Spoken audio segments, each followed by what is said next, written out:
My brother and I get into a car accident. My heart is ruptured. I need emergency surgery, but my mother, the hospital director, calls every available doctor. To my brother's room, he only has a few scrapes, yet she orders a full body scan for him while I lie there bleeding out. I beg her to help me, but she snaps, visibly annoyed. Can't you stop fighting for attention for once? Your brother almost injured a bone. In the end, I die on the operating table, but after the news of my death breaks, my mother, who has always hated me, completely loses her mind. Chapter in the final 3 minutes of my life, my soul drifted to my mother's side. She was sitting beside my younger brother Felix Goodman's hospital bed, her face filled with worry as she prayed, "Felix, please don't scare me like this. Wake up, okay?" My father stood nearby, his face twisted in fury. If Sean had done his job and protected him, Felix wouldn't be in this state. Just wait, I'm going to beat him to death. I stood and watched at the side, bitterness rising in my chest. Dad, there's no need for that. I'm almost dead. Not that you guys would care. At that moment, the doctors were gathered around Felix's bed in a circle. After confirming that his injuries were only scrapes and nothing major, one of the older doctors finally dared to bring me up. He asked cautiously, "Ms. Blanchard, are you sure we shouldn't check on Sean? His injuries from the car crash seem very serious." Mom's gentle expression instantly turned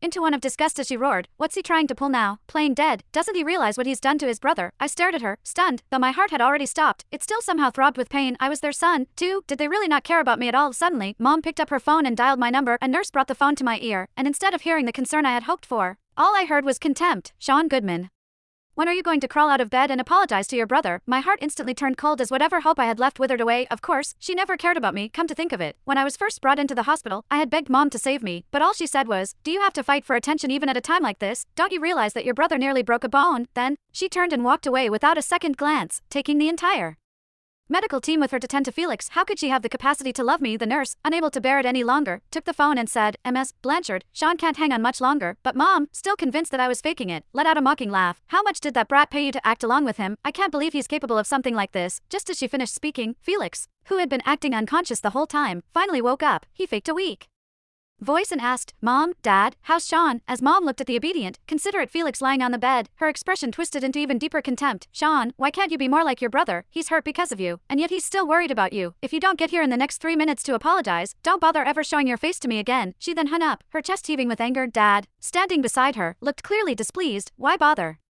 calling him? Isn't it enough that he nearly got Felix killed? Felix lowered his head, trying to hide the smug look in his eyes. He put on a guilty expression before looking up at them. "Mom, Dad, don't be mad at him. Sean has just never forgiven me for getting the overseas scholarship instead of him. I understand why he hates me." I couldn't help but laugh even in my death. Felix was still trying to sow discord between me and my parents. However, my parents would never see through him. In their eyes, he would always be the better son, and they would never think about the true reason to the car accident. Chapter just as expected, Mom's face immediately turned cold. "What's the point of sending someone that selfish to study abroad? Who knows how twisted he'd become after being abroad?" Felix gently said, "Mom, don't be angry. I'm sure Sean has his reasons." Mom's expression immediately softened. "Felix,